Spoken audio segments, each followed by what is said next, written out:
An old woman becomes concerned when she notices her new neighbor's triplet girls wandering outside the city with a dirty-looking man.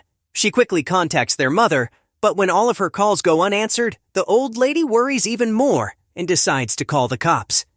Emily had only recently moved to a new neighborhood with her triplet girls, Annie, Beth, and Sarah, so she wasn't familiar with any of the neighbors. But one morning, as she was heading for work, she was greeted at her door by a neighbor. "Good day," the older woman, who appeared to be no younger than 80, said, smiling at Emily. "My name is Catherine Morgan. I live across the street from you. I just dropped by to say hello, and I brought you some raspberry pie." "Oh, Mrs. Morgan, you didn't have to do all that work," Emily replied shyly, as she accepted the pie from her. "My name is Emily, by the way." "Oh, it's all right, Emily. I noticed you moved here recently but haven't met anyone, so I thought I'd introduce myself." "What is happening? The girls are roaming with an unknown man and Emily isn't replying." The old woman was shaking in fear. Emily noticed Mrs. Morgan peeking over her shoulder and peering inside her house. She felt embarrassed since she knew her house was a mess. Though she could see the woman was expecting her to extend an invitation to her home, she didn't want her to see all the mess, so she excused herself by saying she was running late for work. Mrs. Morgan replied that it was fine and asked for her phone number in case she ever needed help. Emily returned her smile as she gave her number, saving herself from the day's disgrace. A few days after this, Mrs. Morgan was on her way home after meeting her friend who lived outside the city when she saw Emily's daughters riding their bicycles with a dirty-looking man. Mrs. Morgan was sure the man was a stranger to Emily and the girls because she had never seen him around them. Certain something was wrong, she immediately dialed Emily's number, but unfortunately it went unanswered. She tried several times, but it was all for naught. At this point, Mrs. Morgan was very concerned. Due to her old age, she couldn't follow the girls and the man by matching their pace, but she knew she had to do something, so she took a taxi directly to Emily's house. When she arrived, she knocked on the door several times, but nobody answered. "What is happening? The girls are roaming with an unknown man and Emily isn't replying." The old lady was shaking in fear. She eventually called 911 because she was worried about the girls and didn't know how to reach Emily's office. Luckily, a team quickly arrived at Emily's house and forced open the door, but they didn't find anyone inside. They did, however, find a picture of the girls, and the authorities took it with them to use for their search. Thankfully, an hour later, the lead cop got word from his partner that the man and the girls had been tracked down. When they were eventually brought to the station, Mrs. Morgan was surprised to find the girls defending the man and saying he wasn't doing anything wrong. "He is not a bad person, officer," Sarah said in an irritated tone. "We've been trying to tell you that for so long, but you don't listen." Mrs. Morgan and the officer exchanged puzzled looks. "What do you mean?" The cop stared at her, confused. "Let me explain. My name is Victor, officer," the man spoke up finally.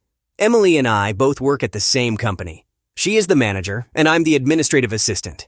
I regard Emily and her children as family," he said as he told his side of the story. It turns out, Victor was in love with Emily and had proposed to her, but she wasn't ready for a relationship and turned him down. They remained friendly co-workers, and Victor occasionally spent time with Emily's girls while they resided in the old neighborhood. When he learned they had moved to a new neighborhood, he decided to visit the children. He loved to travel and frequently spent days wandering random streets and visiting new places, often disregarding his appearance and putting cleanliness on the back burner, as he was a very carefree man, which explained his dirty, tattered clothes. Recently, he'd learned that Emily's daughters wanted new bicycles for their birthday.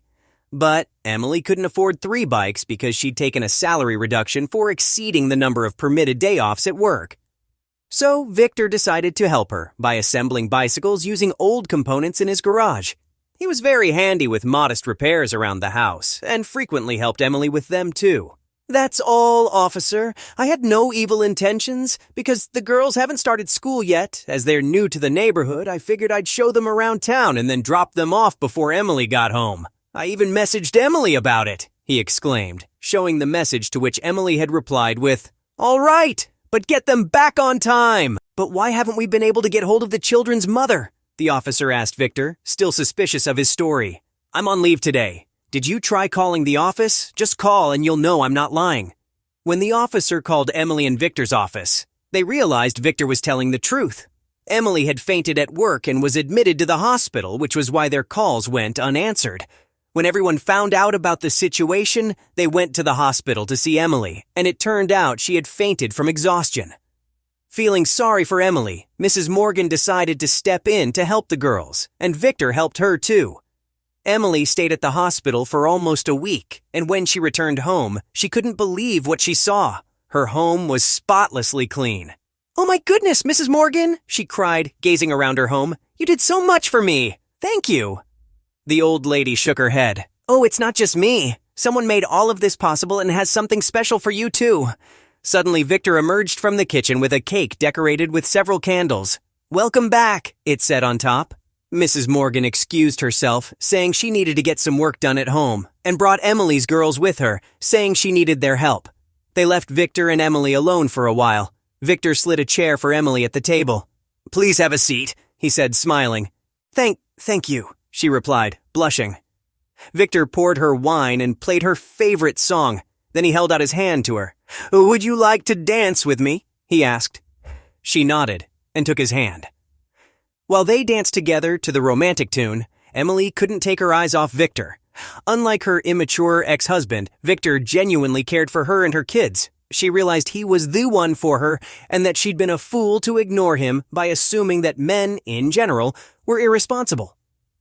Something sparked between Victor and Emily that day, and they became closer after that. They spent the triplets' birthday together that year, and Mrs. Morgan joined them. 6 months down the line, they finally tied the knot. By then, Victor was promoted, and he was paying a little more attention to his appearance, especially because of his lady love. He became a wonderful father to the triplets, and Mrs. Morgan has been a close friend of theirs since then.